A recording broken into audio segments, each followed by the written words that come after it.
Hello students, welcome to Ekam IAS Academy. Ee roju mana current affairs discussion topic Indian Judiciary Collegium System. Context of the news entante మనకి ఈ రోజు ఒక article వచ్చింది. అది supreme court collegium system recommended the appointments of 39 judges. So 39 judges ని మనకి 9 high courts కి recommend చేసినట్టు మనకు ఒక ఆర్టికల్ వచ్చింది. అసలు ఏంటి కొలిజియం సిస్టమ్ అన్నది ఈ రోజు కరెంట్ అఫైర్స్ సెషన్ లో క్లియర్ గా తెలుసుకుందాం. ముందుగా ఏ పార్ట్ ఆఫ్ సిలబస్ లో కవర్ అయిందో చూద్దాం. యూపీఎస్సీ అయితే GS2 polity and constitution of India అన్న టాపిక్ లో, ఏపీపీఎస్సీ అయితే group 1 paper 3 Indian polity and constitution judiciary in India అన్న టాపిక్ లో, టీజీపీఎస్సీ అయితే group 1 paper 3 constitution of India judicial system in India అన్న టాపిక్ లో కవర్ అయింది. అండ్ ఈ రోజు టాపిక్ ని ఒక ప్రాక్టీస్ క్వశ్చన్ చూద్దాం. The collegium system used for appointment of judges of Supreme Court and High Court is primarily constituted based on option A first judge case, option B second judge case, option C National Judicial Appointment Commission Act 2014, option D colonial practice. Answer తెలిసిన వాళ్ళు తప్పకుండా comment section లో తెలపండి. And ఈ రోజు topic ని మనం ఈ సబ్ టాపిక్స్ లో చూద్దాం. Constitutional provisions related to collegium system, evolution of collegium system features. ముందుగా కొన్ని బేసిక్స్ తెలుసుకుందాం.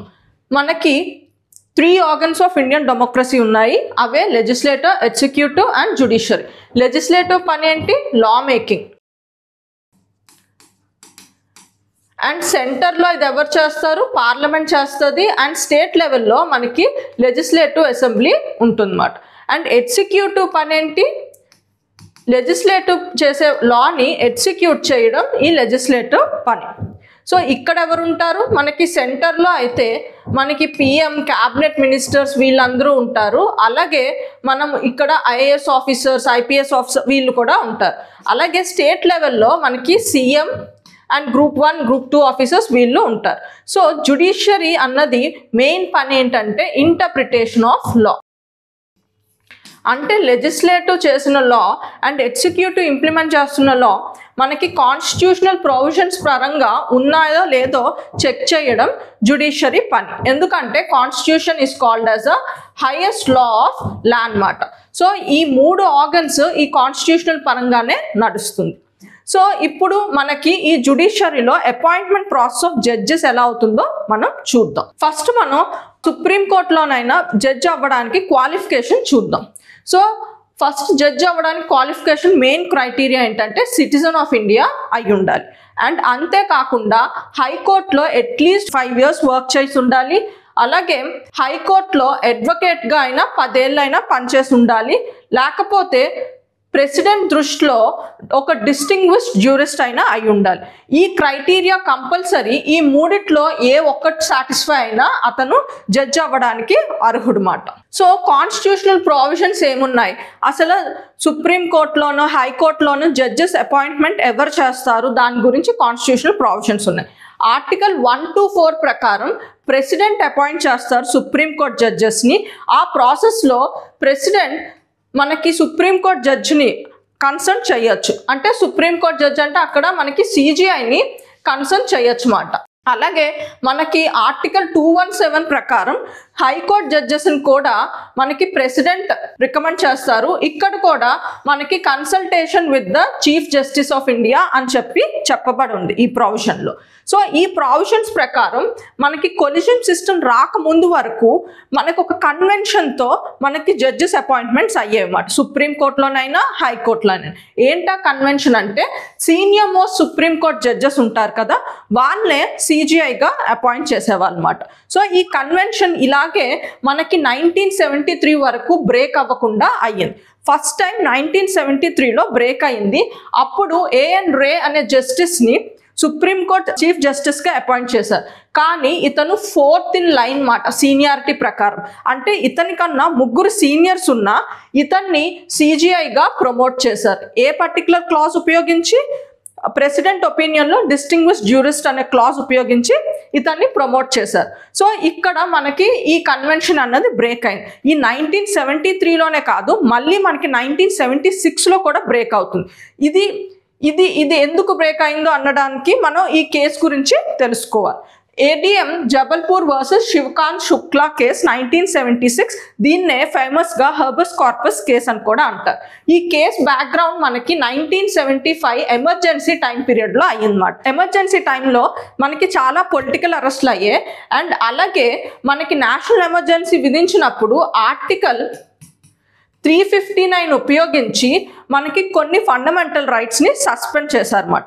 ఇది 1975లో కాబట్టి ప్రెసిడెన్షియల్ ఆర్డర్లో మెన్షన్ చేసే అన్ని ఫండమెంటల్ రైట్స్ని కూడా సస్పెండ్ చేయొచ్చు, ఈవెన్ ఆర్టికల్ 21 అండ్ ఆర్టికల్ 20తో సహా. సో అలాగే సస్పెండ్ అయ్యాయన్నమాట.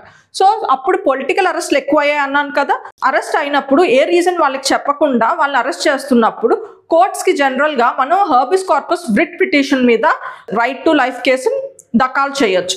అలా వెళ్ళినప్పుడు ఇక్కడ సుప్రీం కోర్టులో ఇక్కడ ఈ కేసులో వచ్చిన తీర్పు ఏంటంటే, during national emergency we cannot invoke courts for writs if the right to life was suspended.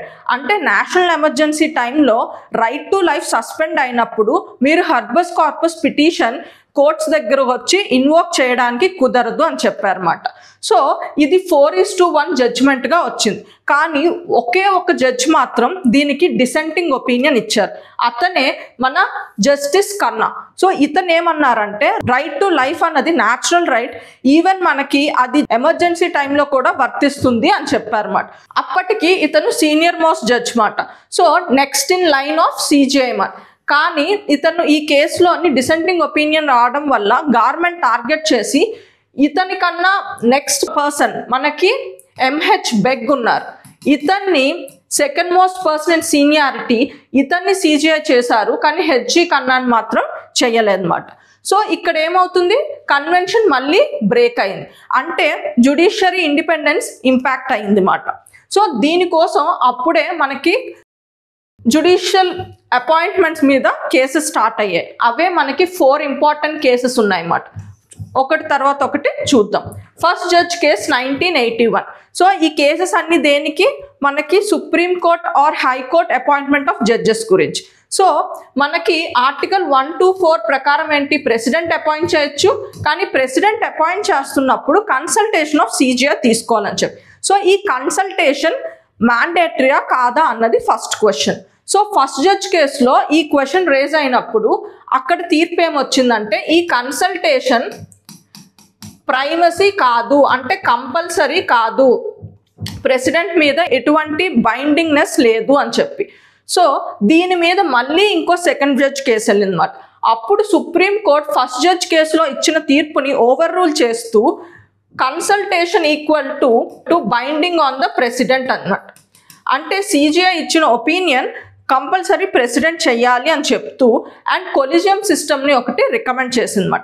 ఈ కొలిజియం సిస్టమ్ ఏముంటుందంటే, మనకి అప్పటి CGI plus 2 senior most judges ఉంటారు కదా, వీళ్ళు ఎవరిని జడ్జెస్గా సుప్రీంకోర్టులోని హైకోర్టులోనే అపాయింట్ చేయాలో ప్రెసిడెంట్కి రికమెండ్ చేస్తే ప్రెసిడెంట్ వాళ్ళని అపాయింట్ చేయాలి అని చెప్పి.